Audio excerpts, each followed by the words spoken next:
76, Salmo 76. Este es un salmo que, es como la máxima expresión del significado que Dios tiene para el pueblo de Israel. Es decir, cuando uno quiere elevar a lo máximo algo, ¿verdad? Siempre trata de describir las hazañas que realmente alguien o algo ha hecho, ¿no? Entonces, y en este caso vamos a ver las hazañas de Dios, cómo Dios, ¿verdad?, representa para ellos ese poder, ¿verdad?, manifestado a través de todos los tiempos, pero sobre todo vamos a ver un caso específico. En el tiempo de Ezequías, el rey Ezequías, pues hubo un conquistador, ¿no? Era un conquistador asirio llamado Senaquerib, y ese era un guerrero, un peleador. Entonces, si él quería conquistar a Judá, entonces, pero tenía sitiada la ciudad, y el rey tuvo que permanecer encerrado ahí por un tiempo. Ahora entonces, y los enemigos casi siempre, se burlan, ¿no? Se burlan del más débil, y pensaban los asirios que ellos eran más poderosos y que el pueblo de Israel era lo más débil que había, y también se burlaban de Dios, ¿verdad? Pero ahora el salmista va a darnos lo que significa realmente Dios para ese pueblo y cómo lo ven ellos. Ahora entonces, de aquí debemos de aprender nosotros qué significa Dios para nosotros también. ¿Cómo vemos a Dios? A través de la experiencia cristiana podemos darnos cuenta que algunos creyentes ven a Dios así, tan pequeñito, ¿verdad? Sin fuerza, sin poder. Ven un Dios que no, que al ver la actitud de verdad del creyente, vemos a ese Dios que pues no representa mucho por las mismas actitudes del creyente, ¿no? Ahora, las actitudes del creyente deben de ser una actitud de cómo ve a su Dios. Y si al Dios lo vemos grande, ¿verdad?, como la máxima expresión de la palabra, como realmente Él es, así también va a ser la convicción, la fe que un creyente tiene sobre Dios. A veces vemos a un Dios remendón, ¿verdad? Y Dios no es ningún remendón. Ahora entonces, a veces vemos a un Dios esclavo. A veces vemos a un Dios como siervo. Vemos a un Dios que, no representa eso realmente. Pero ¿quién lo muestra? Las actitudes del creyente. Si un creyente ve a Dios así, Dios, diría, estos no me conocen. Cuando uno conoce a Dios, debe darse cuenta quién es realmente Él. Entonces, los asirios querían conquistar a Judá, y los lleva a ese capítulo 19 del segundo libro de Reyes, que ya es expresado en este salmo. Entonces, es decir que los judíos, cuando escribían los salmos, lo hacían de acuerdo a lo que ellos vivían, de acuerdo a la historia. Ahora entonces, vemos en este salmo, entonces, esa máxima expresión de lo que para ellos significa. Dios, ¿qué significa para ellos? Ahora entonces, a veces nosotros cantamos como creyentes algunos coritos, ¿verdad? Y a través de los coritos expresamos cómo es Dios, ¿verdad? ¿Cómo es Dios? Y hay un corito que dice que, ¿dónde está tu Dios? Y el mío está en el cielo y está en mi corazón. A veces cantamos ese corito. Entonces, y lo contrario de esto, para los que no son creyentes, diríamos, el tuyo está en cualquier cosa, ¿no? Ahora entonces, entonces los judíos sí realmente expresan aquí en este salmo a dónde está Dios y cómo se da a conocer Dios. Ahora entonces en el versículo 1 al 4 dice: al maestro del coro, a las cuerdas del salmo de Asaf, cántico. Dios se da a conocer a Judá, grande es su nombre en Israel. Tiene en Salem su tabernáculo, su morada en Sión. Allí rompe los rayos del arco, el escudo, la espada y todo aparato bélico. Esta es una versión diferente por eso, pero no es la Reina Valera, ¿verdad? Pero todo aparato de guerra, toda arma de guerra. Ahora entonces, cuando dice aparato bélico, ¿no? Ahora entonces, la primera expresión que vemos aquí, bueno, el primer versículo es como la dedicatoria, ¿no?, del salmo al maestro del coro. Esa es como una dedicación, ¿verdad? Y este salmo fue escrito por Asaf. Asaf era una persona, un músico del coro, era parte del coro. O sea, no crean ustedes, hermanos, que en las iglesias, porque es que hay coro. Entonces, es una cuestión que se la inventaron, o es una cuestión que ya funcionaba en la Biblia. Pues en la Biblia, el coro de David tenía como 2000 personas. David tenía un coro porque David era músico, ¿no? Entonces era un coro muy grande. Y este hombre era uno de esos, ¿verdad?, parte de ese coro y escritor de salmos. Ahora entonces, y lo que vemos en el versículo 2, la expresión que, bueno, cada versículo, hermano, tiene verbos importantes o expresiones importantes, y en eso debemos de enfocarnos. Ahora, y dice el versículo 2, Dios se da a conocer en Judá. Ahora, cuando una persona quiere darse a conocer, ¿qué es lo que hace? Cuando alguien quiere, por ejemplo, dar a conocer su mercadería, ¿qué hace?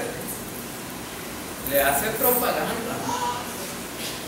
Paga los medios sociales para que salir en la televisión, y hace panfletos y los reparte, ¿no? Miren lo del campestre ahí a cada rato, y andan dejando papeles en la puerta, haciéndole propaganda a su pollo, ¿verdad?, doradito y tostadito, crujiente.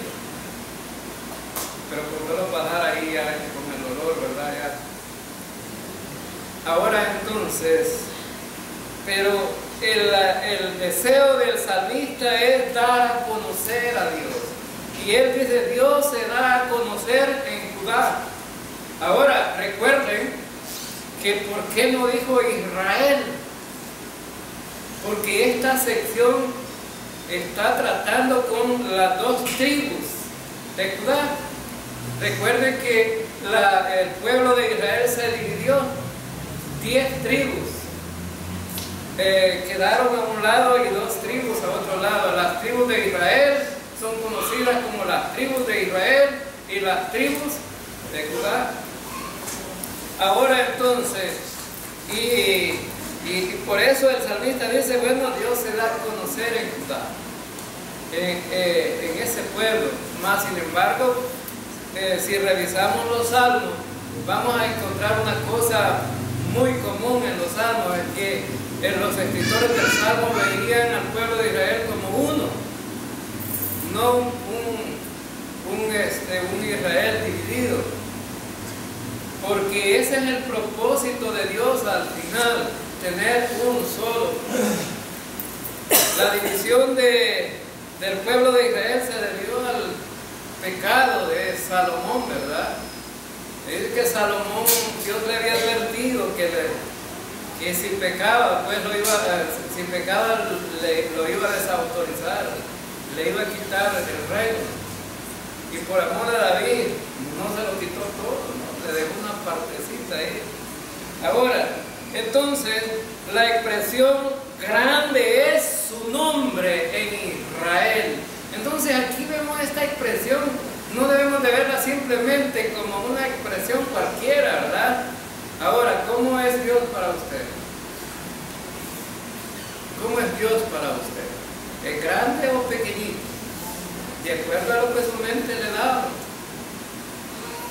Hay mentes que no le dan mucho, así lo ven a Dios, ¿verdad? Dios te puede sanar, te puede quitar esa enfermedad, tiene el poder para hacerlo. ¿Será? Algunos dudan, ¿no? ¿Será? Sí. Pero de acuerdo a cómo ves a tu Dios. Porque algunos dicen, ven a Dios que no tiene poder. Pero Él está diciendo, fíjense bien, si nosotros revisamos los nombres de Dios, todos los nombres de Dios, no hay una expresión en esos nombres que Dios sea así tan pequeñito, ¿no? Si revisamos los nombres, ven que aquí está hablando grande es su nombre en Israel. Fíjense bien, aquí tengo por lo menos 4 nombres y hay muchísimos más, ¿no? Pero, por ejemplo, el nombre de Adonai. Adonai. ¿Qué significa Adonai? El Señor, mi gran Señor. Eso significa, mi gran Señor. Y la palabra gran, ¿qué le da a entender a usted, hermano? Que Dios es grande, ¿verdad? Y Dios es grande. Algunos lo ven limitado porque no lo pueden ver, ¿verdad? Pero Dios es grande. Ahora, el nombre de Elohim o Elohim significa el Creador Todopoderoso. Ahora, hermanos, el Creador. Algunos hicieron una encuesta acerca de quién era el hombre más grande de la historia. Y algunos decían que Alejandro el Grande, ¿no? Por ser un conquistador, que en unos cuantos tiempo conquistó a lo que se conocía el mundo en aquel entonces. Y conquistó potencias, ¿no? Y a la edad bien joven murió ese hombre. Pero viene otro y dice, no, Cervantes, es un español, los españoles dicen Cervantes, escribió, ¿verdad? Era un escritor muy grande. De acuerdo y fíjense bien que en cuanto a los santos también que tiene la Iglesia Católica, así de acuerdo a donde viven, así le dan el poder. Aquí en El Salvador, si vemos en las iglesias, vamos a ver santos que son españoles, ¿no? Imágenes españolas. Porque ellos trajeron muchas imágenes allá en mi pueblo, casi la mayoría son españoles. Ahora entonces, no sé por qué, pero estaba bien apartado San Gerardo, ¿no? Pero allá llegaron solo imágenes españolas, me imagino que los españoles las dejaron ahí. Y resulta que, bueno, y algunos, bueno, hay para todos gustos. Allá en Guatemala está el Cristo Negro, ¿no? Cristo Negro. Para Guatemala el Cristo Negro es lo mejor que hay. Para Ciudad Barrio, ¿verdad?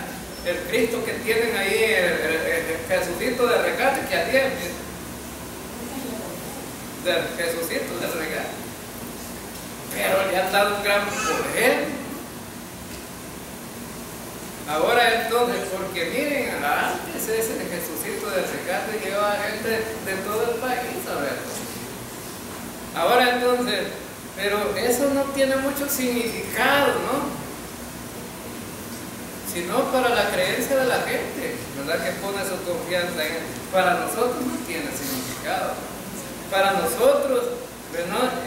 Confiamos en el Dios Todopoderoso, en Elohim, ¿verdad?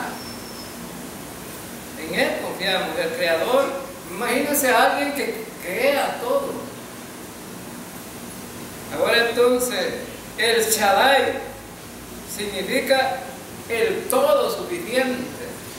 Ahora entonces, ¿quién es todo suficiente de nosotros, hermanos? Nadie. Ningún ser humano en el mundo es todo suficiente. Alguien puede decir, no, yo tengo dinero todo, soy inteligente, soy todo. Pero necesita de todo lo que existe algo para subsistir, ¿no? Jehová significa yo soy el que es autoexistente, es decir, que nadie lo ha creado. Significa entonces que si solo revisamos los nombres de Dios, pasaríamos toda la tarde aquí hablando de lo poderoso que es Dios. Ahora entonces, y el salmista dice, grande es su nombre en Israel. Tiene en Salem su tabernáculo. Esta palabra Salem es una abreviatura de Jerusalén. Es decir, es una abreviatura, es decir que Jerusalén y Salem es lo mismo. Ahora entonces, por eso algunas iglesias le ponen Salem como nombre, pero ¿saben ustedes qué significa Salem? Salem significa paz, eso es lo que significa. Además hay otra palabra, expresión, Shalom, ¿verdad? Pero en este caso Salem es la casa de paz, eso significa, ¿no? Ahora entonces, y vemos ahí Salem, su tabernáculo, su morada en Sión. Ahora entonces, significa entonces que el salmista lo que quiere decir es que Jerusalén es el centro donde Dios se da a conocer a todo el mundo. Y si ustedes se fijan, hermanos, todo el mundo está centrado en esa pequeña nación allí, en el Medio Oriente. Y todo el mundo quiere, ¿verdad?, tener parte en todo lo que Israel hace. Algunos como enemigos y otros como amigos, pero la gente quiere, ¿no? Tiene. Ahora, la historia le ha dado a conocer a la gente que Israel no es cualquier cosa, es el pueblo de Dios y que Dios lo defiende. Dios lo defiende. Ahora entonces, y vemos aquí entonces que en estos primeros versículos el salmista quiere dar a conocer dónde está el centro de operación de Dios. Ahora Dios dijo, a mí no me retiene ningún templo, ningún lugar, porque mi morada está en el cielo. Pero ¿saben? Dios cuando se manifestaba al pueblo, ¿a dónde se manifestaba? En el templo de Jerusalén, ¿verdad? Ahora entonces, y vemos entonces que, y dice en el versículo 4, allí rompe los rayos del arco, el escudo, la espada y todo aparato bélico. Es decir, que esto tiene que ver con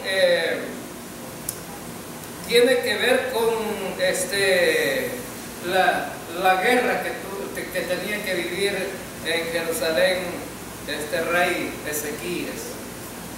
Es decir, no lo pudieron de Ezequías. Era un hombre valiente, no era un hombre miedoso igual a nosotros. Era un rey, pero tenía miedo. Y saben, llegaban y le gritaban a Ezequías, ese Dios tuyo, ¿crees que te va a sacar? Te va a resguardar, te va a librar de nuestras manos. Nosotros somos poderosos. Si querés saber, todas las ciudades que hemos venido una por una, no hemos dejado nada. O sea, ¿qué estaban diciendo ellos? Que no había nadie que nos pudiera detener. Este Senaquerib era un hombre, un guerrero, y le mandó razón a Ezequías. Te voy a sacar de ahí. Tú no eres la excepción y te vamos a conquistar Jerusalén. Entonces Ezequías le manda razón al profeta Isaías, ¿verdad? Porque los profetas para eso estaban, hermanos, para ayudar al pueblo, dándole las predicciones que Dios decía y dándole dirección al pueblo, qué era lo que debían de hacer. Ahora entonces, y vemos entonces que bueno, el rey estaba interesado en saber cuál era la voluntad de Dios. Y una de las cosas importantes que debemos de tomar en cuenta nosotros, muchas veces nos está yendo mal, ¿verdad? La situación se ha tornado negra y a veces pensamos nosotros que, bueno, Dios se ha olvidado de nosotros, pero ni siquiera le consultamos, ni siquiera le decimos: Dios, ¿qué hago pues? ¿O qué es lo que está pasando? ¿Qué está sucediendo? Ahora entonces, y vemos aquí que entonces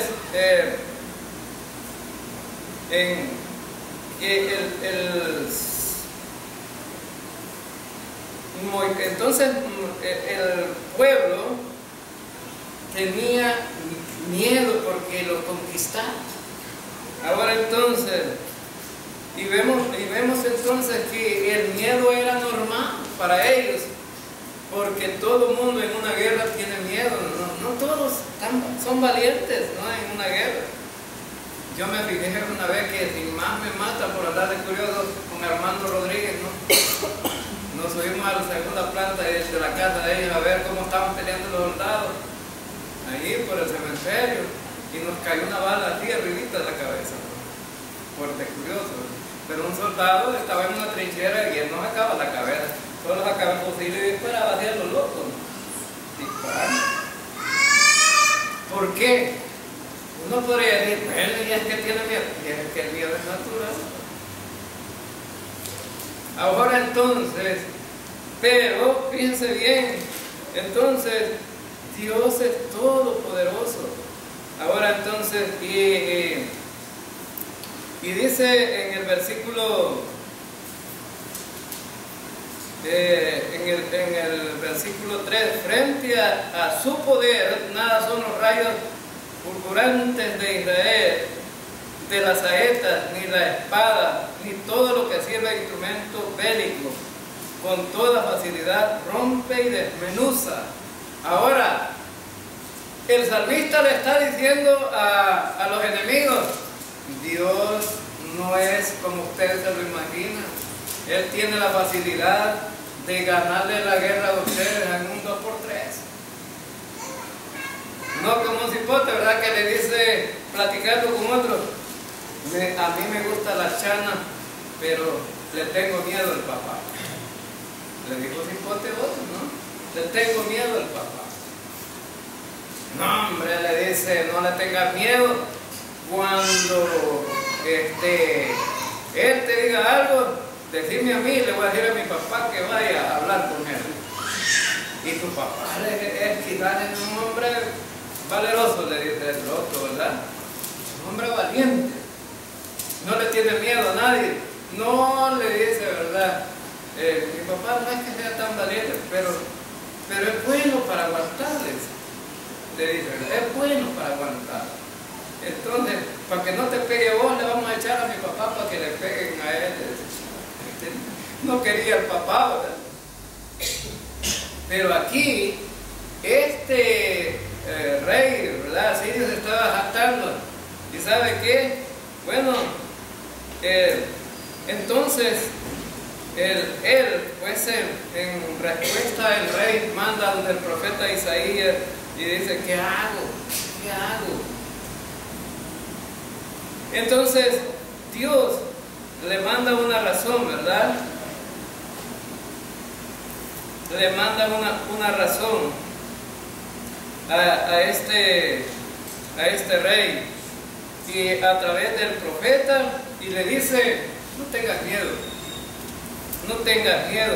En segundo libro de Reyes, capítulo 19, versículo 32 al 37, dice: por tanto, así dice Jehová acerca del rey de Asiria: no entrará en esta ciudad, ni echará saetas en ella, ni vendrá delante de ella con escudo, ni levantará contra ella baluarte. Esa es la razón que le mandó el profeta al rey Ezequías. No va a entrar, ¿verdad?, este rey a la ciudad. Por el mismo camino que vino volverá, y no entrará a esa ciudad, dice Jehová, porque yo ampararé esta ciudad para salvarla por amor a mí mismo. ¿Qué dice Dios? ¿Por amor a quién? Porque esa ciudad es la ciudad también de Dios, ¿no? Ahora entonces, y por amor a David mi siervo.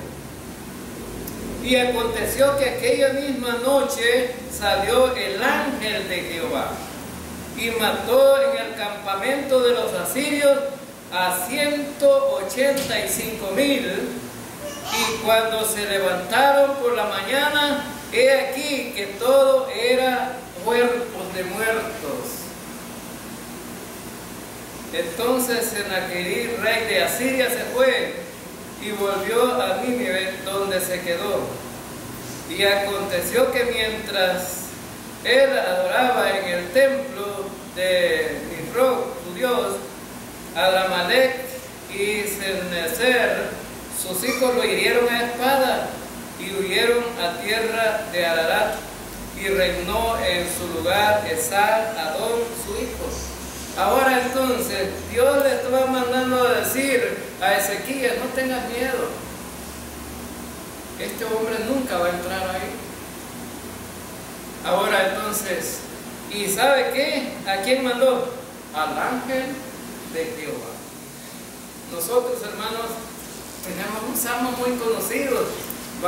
Voy a hacer un examen. ¿Qué salmo es? ¿Qué salmo es? Donde habla del ángel de Jehová. ¿Ah? No, no es el 37. Es el 34.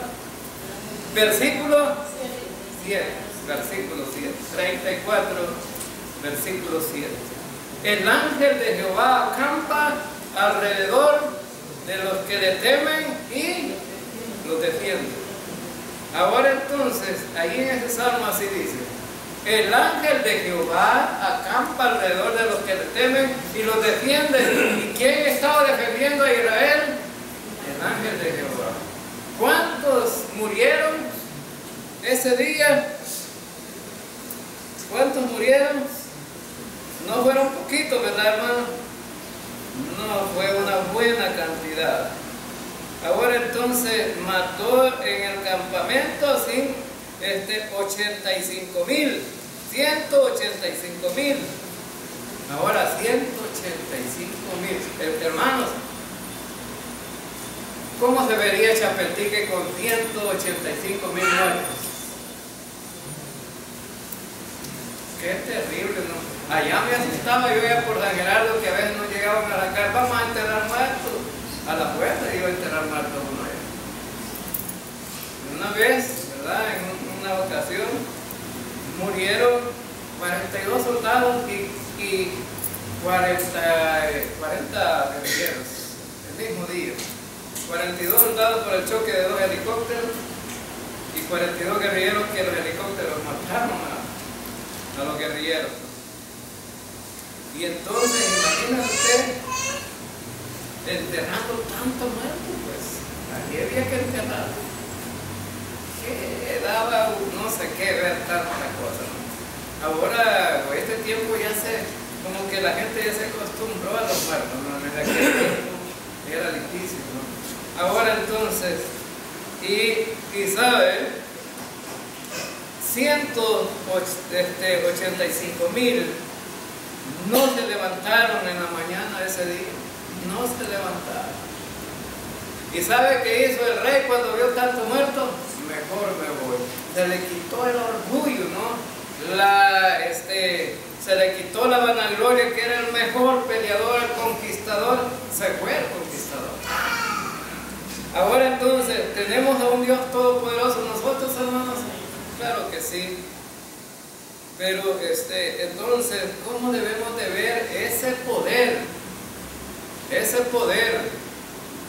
Fíjense bien, el Moisés estaba afligido porque el pueblo lo acosaba y le decía: Dios nos ha traído para el desierto a morir aquí, y tú tienes la culpa. Le echaban la culpa a Moisés. Allá comíamos bien y ahora estamos aguantando hambre. Imagínense usted que del cielo llovía, ¿qué? ¿No es el Todopoderoso que mandaba el maná? Sí. Ahora, ¿cuándo usted ha visto que cae comida del cielo? ¿Sí? Allá donde el hermano Aníbal, ¿verdad? Y venden comida, ¿verdad, hermano? Comida, pero es bendita, ¿verdad? No cae al cielo. Y la gente se queda contemplando, a veces viendo los dólares del cielo, ¿no? A veces Dios manda dólares del cielo, pero Dios les mandó comida del cielo. Y después, los mal agradecidos dijeron, ¿verdad? Ya estamos aburridos de eso. Y no solamente eran mal agradecidos, sino que también allá en mi pueblo usan una palabra, y la palabra es ajambado. Una palabra que quizás no es muy común aquí en Chapertique, ajambado. ¿Pero qué es un ajambado? Es una persona que no se conforma con lo que tiene, y quiere más y quiere más. Recogían los pocos de maná y se les podría, no se les incusa nada. Y Dios les había dicho: una ración para el día. Mañana va a haber otra vez, pero como somos incrédulos, ¿no? Los creyentes, aunque decimos que somos creyentes, a veces somos incrédulos. No, Dios nos dice a través de su palabra y a través de la boca de Jesucristo: vivan un día a la vez, ¿verdad? Cada día trae su propio pan.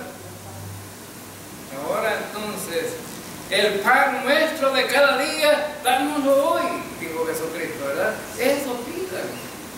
Ahora entonces Dios protegió a Israel con su poder. Y saben, estos israelitas dijeron: ya no queremos maná. Y del mar dice que viene un viento fresco y de repente codornices que abarcaban un montón para todos lados del campamento, lleno, y la gente empezó a recoger y a comer carne. ¿Y sabe qué? También disciplinó al pueblo porque eran ajambados. Algunos agarraron más de lo que Dios había dicho y los castigó también. Ahora entonces tenemos un Dios todopoderoso. Versículo 6 dice: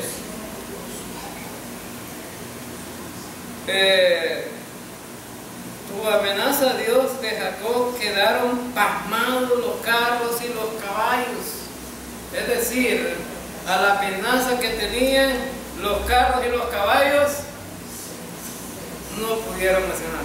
Los carros y los caballos, hermanos, eran la máxima expresión de armamento de guerra en ese tiempo.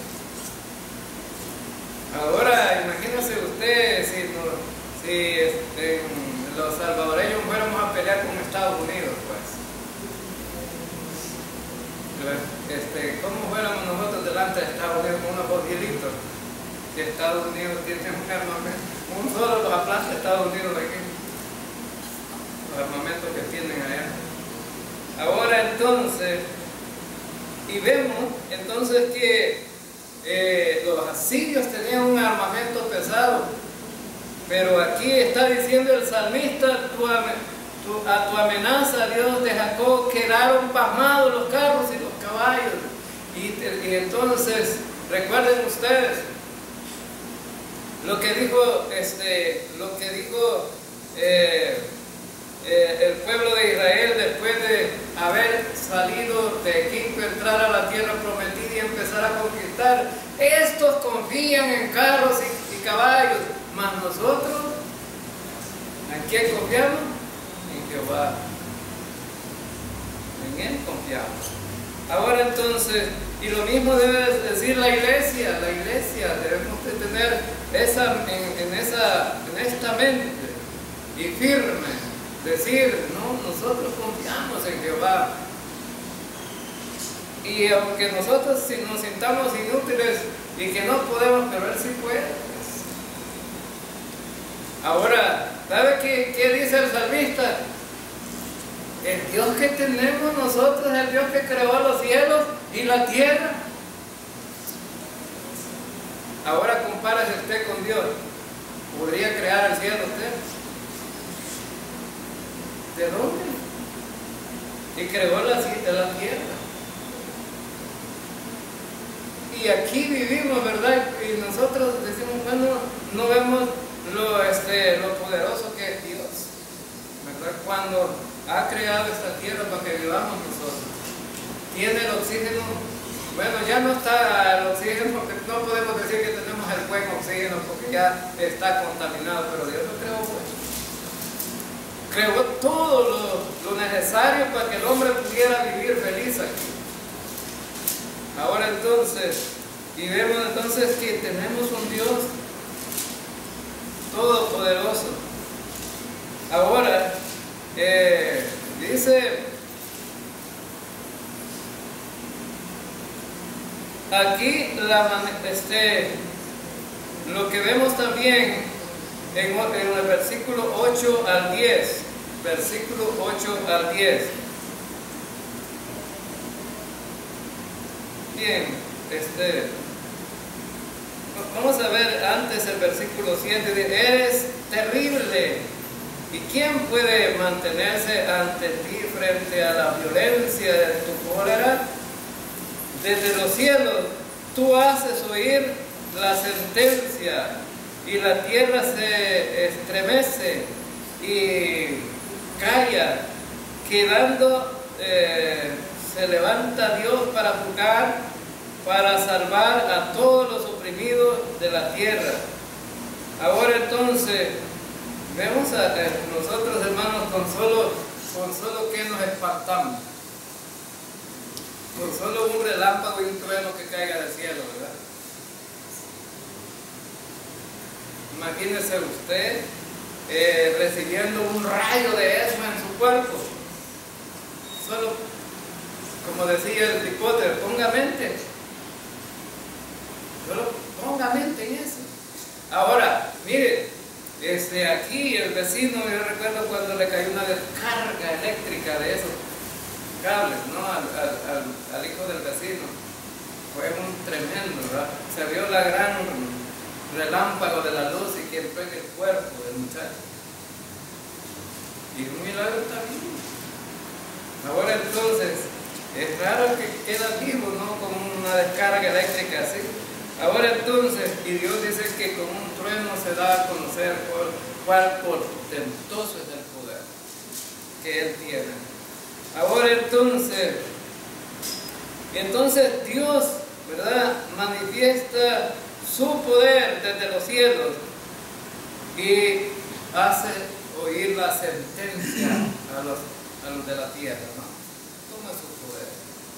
No veamos a Dios como algo cualquiera, ¿verdad? Y yo pienso que todos los creyentes somos, si no fuera por la gracia, si no fuera por su misericordia, nosotros ya a tiempo estuviéramos quemados, ¿no? Porque ¿sabe qué? Ha sido por la gracia y misericordia, porque somos malcriados con Dios. A veces somos malcriados con Dios. A veces, bueno, pensamos, hacemos cosas y decimos, ay, de todas maneras, Dios, ¿verdad? Me perdona. Sí, por la gracia te perdona. Pero si no fuera por la gracia, no. Entonces, y a veces no tomamos en cuenta lo que Dios vale para nosotros.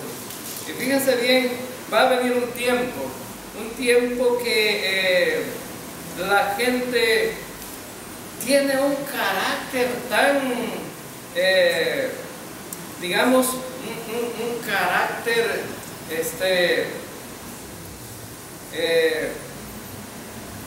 tan fuerte para lo que va a suceder, en el sentido de que la conciencia la tienen tan cerrada y cauterizada que nada, fíjense bien, los hace retroceder y volverse a Dios. A veces nos puede pasar como creyentes, nosotros, Dios nos ha perdonado, nos ha dado su gracia, nos ha dado, bueno, nos ha mostrado cuánto nos ama, y a veces nosotros no pensamos, ¿verdad?, lo que Dios podría hacer con nosotros. Ahora, en Apocalipsis capítulo 6, versículo 15, quiero leer eso, que en ese tiempo lo que va a pasar. Y los reyes de la tierra, y los príncipes, y los ricos, y los capitanes, y los fuertes, y todo siervo y todo libre, se escondieron en las cuevas y entre las peñas de los montes, y decían a los montes y a las peñas: caed sobre nosotros y escondernos de la cara de aquel que está sentado sobre el trono y de la ira del Cordero.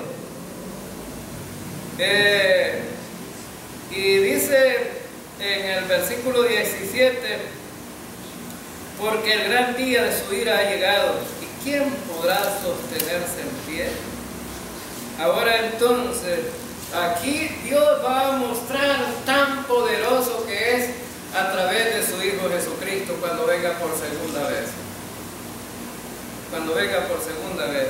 Fíjense bien que están abriendo los sellos, y cuando llega al sexto sello empieza a haber terremotos, y hay un sinnúmero de cosas que aterran a la gente, pero ¿sabe qué es? Es decir, Dios, ¿verdad? Queremos seguirte como nuestro Dios. ¿Y qué hacen ellos? Tratando de esconderse en cuevas y pidiendo, bueno, que las peñas le caigan sobre ellos para que los maten, en lugar de buscar a Dios. ¿No creen ustedes que hay gente necia en el mundo? Pues ahora entonces, caer sobre nosotros y escondernos de la cara de aquel que está sentado sobre el trono. Reconocen a aquel que es todopoderoso, pero no quieren nada con él. No quieren nada con él. Ahora entonces, y dice que, bueno, ustedes saben, hermanos, que un cordero es alguien manso. ¿Sabían ustedes que el cordero es alguien manso? Ahora entonces, pero aquí dice que la ira del cordero, es decir, que llega al límite de tener la paciencia de Dios, la paciencia esperando que la gente lo busque a Él. Ahora, versículo dice 10: aún el furor del nombre redunda en tu alabanza, y de los salvados de la cólera te ceñirá. Ahora, Él permitirá que el hombre avance hasta cierta distancia, hasta los ciertos límites. Allá en Romanos dice que Dios el hombre se depravó tanto que Dios dijo: bueno, ya no quiero nada con esta gente, que hagan lo que quieran. Va a llegar Dios hasta ahora, hasta hoy día, dice el apóstol Pedro, que está esperando que la gente busque a Dios. El deseo de Dios es que nadie se pierda, que busque a Dios. Pero va a llegar cierto momento que al límite Dios decir: bueno, ya no, llegó el fin. Igual que la gracia, ¿verdad? Igual que la gracia de Dios y la misericordia de Dios. Fíjense bien que la gracia de Dios y la misericordia de Dios es para todos hoy día. Es para todos. Pero ¿qué pasa? ¿Qué pasa? Bueno, la gracia de Dios se le ofrece a la gente y le dice, bueno, usted necesita confiar en Cristo como su Salvador. Él está dando un regalo. Él quiere darle la salvación y quiere confiar en Él, en Cristo como su Salvador. Por ahora no, dice la gente. Eso es para los jóvenes, eso es para los viejitos. No, las mujeres está bien, ellas son más religiosas. No, o sea, dicen otros que a la última hora tal vez, y empiezan a poner excusas. Pero ¿qué dice la Biblia con respecto a esto? El deseo de Dios, versículo 17, Juan 3:17, dice, porque no envió Dios a su Hijo al mundo para condenar al mundo. El deseo de Dios no es condenar a nadie, le está ofreciendo la gracia de Dios. Ahora entonces, pero que dice Juan 3:18, el que en Él cree no es condenado, pero el que no cree ya es salvo. Entonces Dios dice, como no quisiste creer, estás condenado. Estás condenado. Ahora entonces, porque la gente dice, bueno,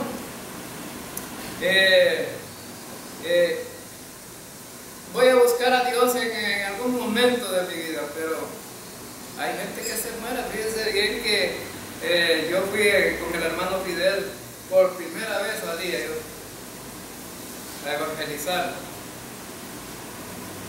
Y la primera vez, bueno, yo no tenía la experiencia. El hermano Fidel me dijo, no se preocupe, hermano, si le tiran la puerta no se sienta mal, porque es costumbre de la gente aquí en Chapeltique. Y me preparó el hermano antes de ir a las casas. Me dice, usted da el tratadito y si lo quieren recibir, délo, y si no, pues váyase. Vamos a ir aquí a este barrio, aquí a esta colonia. Y fuimos ahí a esta colonia. Y estaban dos ancianos. Y yo los saludé y les daba el tratadito. Y mire, y el Señor me salió con unas palabras tremendas, ¿no? Y se lo voy a decir en unas palabras más suaves. No queremos babosadas, me dijo. Entonces, y estaba otro señor ahí, se lo daba yo, tampoco. ¿Y sabe qué pasó?